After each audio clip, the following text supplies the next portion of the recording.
is the 200th Earth to Class Saturday program. What a milestone. Yeah, it seemed like a good idea at the time. It still is a good idea, Mike. Good. Okay. Okay, so glad to welcome back Dr. Ajit Subramaniam, who's in the biology and paleoecology division of Lamont, and has been a strong supporter of Earth to Class for many years. This time he's going to talk to us about the hunt for the Red Cyano, and we'll explain more about what that means in a few moments.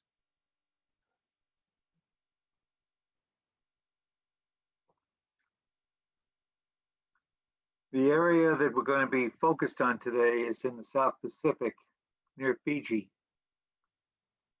This is about 2,000 miles from the North Island of New Zealand. I don't know how many of you have been to that area. I haven't. But it's certainly on my bucket list. Closest I've been is over here in Sydney, Australia. So I guess I flew over Fiji.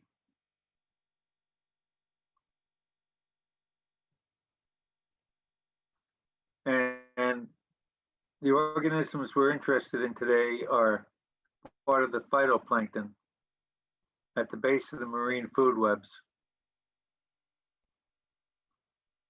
So phytoplankton are eaten by zooplankton and krill.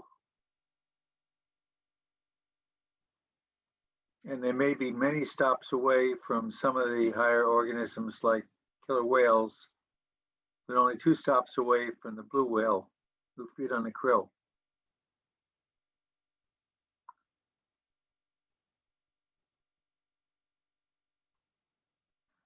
Today's focus, as I said, are on the Cyanobacteria, sometimes called blue-green algae, particularly Trichodesmian, also called sea sawdust. They live in colonies and form significant portions of the ocean biomass. They are diazotrophs, which means they fix nitrogen. They transform the nitrogen, which is a biolimiting element, into molecules that can be used by other organisms, form proteins, DNA, and other essential components needed by all organisms. If you're on a boat, you might see them looking like this, which is why they're called sea sawdust. But they can also be observed from space.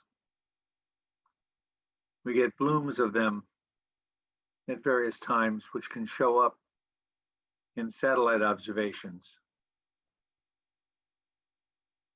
And just talking a little bit more about the biology before we talk about the measurements.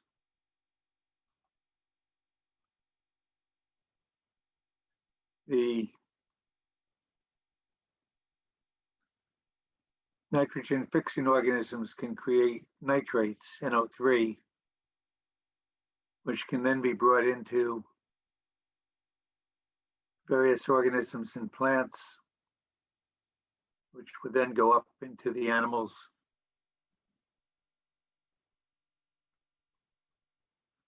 In the ocean, the phytoplankton are the nitrogen fixers.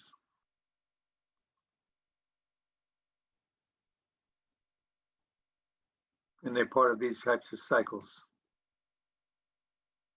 Trichodesmian is found in the tropical and subtropical Atlantic, Pacific, and Indian Oceans, Caribbean, and South China Seas. And today, Dr. Subramaniam is going to talk to us about his expeditions in the South Pacific.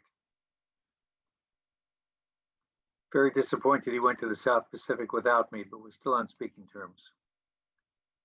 So one way they can be collected is with trawl nets dragged behind the ship. But we can also tell where they are from satellite images.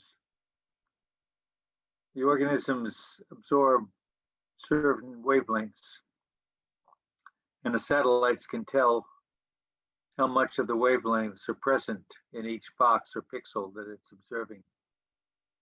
So if we have lower amounts of the wavelengths in a particular pixel, that means there's more of the organisms. And algorithms allow us to create images like this. One of the earliest satellites that was able to do this was the Seaworth satellite. So I have some links here, and you can go onto the Earth to Class website and find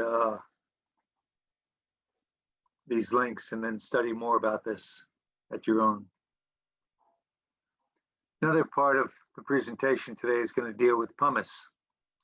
South Pacific is a volcanically active region. There are dozens or perhaps hundreds of underwater volcanoes, in addition to the many that form the archipelagos. And I have fewer opportunities to form archipelagos than to say coccolithophoridae. Happy, Renee? So most of the volcanoes of the South Pacific are called composite volcanoes. If a volcano erupts directly into the water, the lava may cool very, very quickly and include bubbles that allow it to float. I think many of you studying earth science have handled pieces of pumice. But in the area of Fiji, Fiji itself is a country which consists of over 300 islands. The two main islands are this one up here in the northern division and this one over here in the western division. And then off the coast, we have the Tonga Kermadec Trench. Final thing I want to tell you about is a book by Patrick O'Brien, part of the Auburn Maturin series. And in book 16, Commander Aubrey's ship, the Surprise, is chasing a privateer, American privateer called the Franklin, in the South Pacific. And they've been chasing for hundreds of miles. But the chase was interrupted by a submarine volcanic eruption that occurred just as the Franklin was passing over it. So there was tremendous damage to the Franklin, less damage to the Surprise. But Ajit's ship was spared such a dramatic turn of events. So at this point, I'm going to turn it over to Ajit. Thank you, Mike. Thanks for that really nice introduction of the topic. I thought maybe I'll just stop here for a second to see if anyone has any questions about what Mike was talking about. The other thing I want to say is that while I will try to go over the slides I have slowly. You really should just unmute yourself and interrupt me if you have a question as we go along, rather than waiting till I finish, because I think that I would like to make this, given that it's online, I would like to make this as interactive as possible, as opposed to my just sitting here and lecturing. So just interrupt me, unmute yourself, interrupt me. Remember to unmute yourself. If you speak with the mics turned off, I wouldn't know. I'm really thrilled that there are as many of you. That I see 29 participants, which also means that I can't really monitor the participant list to see if anyone is raising their hands or something like that. So I do depend on you to sort of just speak up when you have a question. So at this point, Mike touched on, I guess, four or maybe five main themes. He talked about phytoplankton and why they're important and where they fit in the food chain. And sort of, I'll circle back on that. He talked about remote sensing, using satellites to find phytoplankton. And so we'll sort of have a brief, we'll have a brief check-in on that. And then I'm going to be talking about how we did our cruise, which is, for me, tremendously exciting, because this is the first time where anybody has ever done something like what we did, which is essentially launching long-range drones from a ship, which has the right sensors to be able to look for things and tell us where, find them and map them. And this is something that has never been done before. So I will talk quite a bit about that. And somewhere in that, I'll also have to confess to a little bit of a vanity, which is that I'm going to pretend I'm going to take you on the cruise with me, because I would like to be, I'll get back to that in a second. The last thing that he touched on was, for us, a very unexpected, pleasantish surprise, which was that there was a volcanic eruption that happened a couple of months before we got there. And so we actually had the ability to go and find pumice that was released from that undersea volcanic eruption. And so I'll talk about that and sort of the importance of that. And I think I saw, hey, Lexi, can you unmute yourself and say you're here? I am here.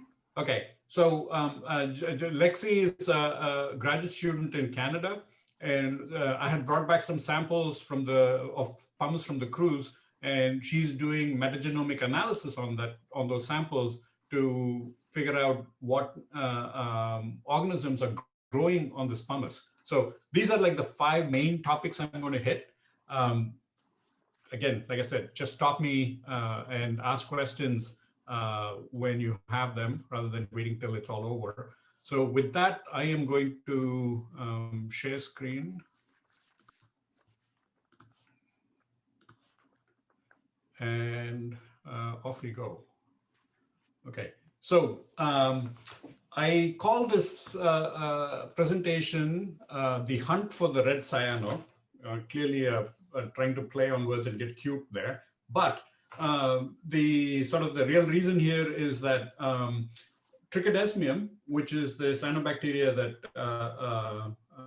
Mike was talking about, which has been the topic of my studies for now almost 30 years, actually is kind of red. So to call it red cyano is not exaggerating too much. And so that's basically why I called it. But it's about that, and it's about the ship deployed. Okay, so I try to distinguish between drones and UAVs. And again, it's a fairly silly semantic distinction, but I do want to make it very clear. We're not talking about the little DJI quadcopter or octocopter you can buy in your local Best Buy store. These are serious instruments for scientific study, and you see the picture of one of those up there. And the cruise that I'm talking about, okay, first off, cruise. Just so that you don't get the wrong impression, we're not talking about luxury liner, the Princess Cruises or anything like that.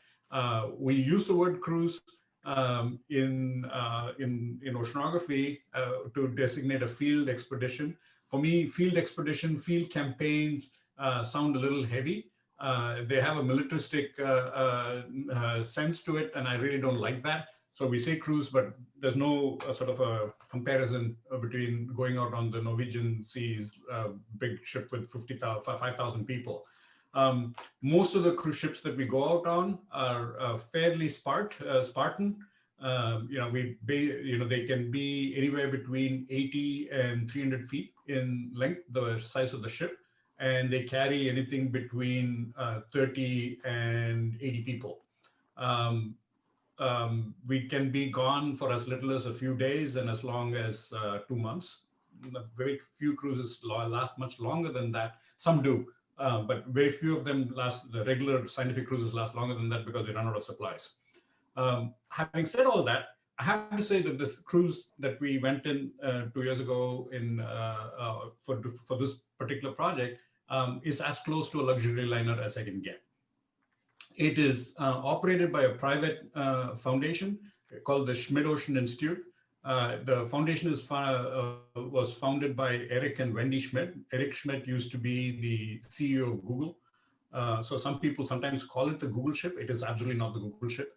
It is something that Eric Schmidt funds out of his own private fortunes, as big as they are. And the job of the ship, the job of the foundation, the goal of the foundation is to support science.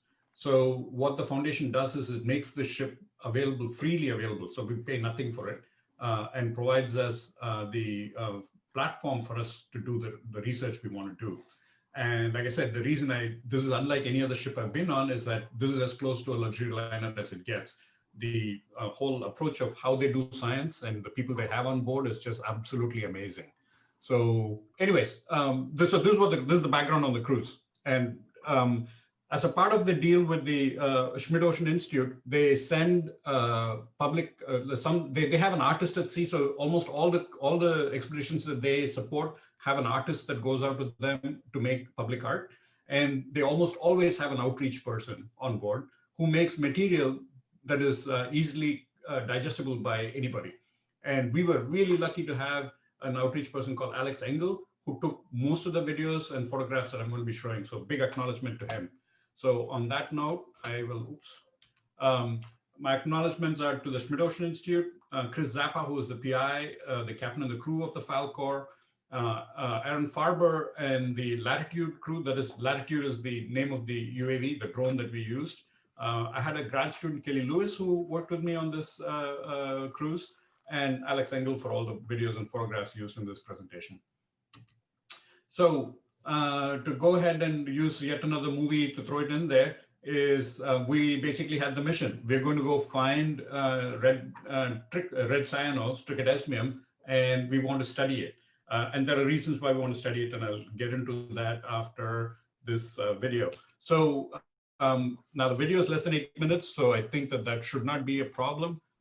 Let's see, I'm going to stop share here.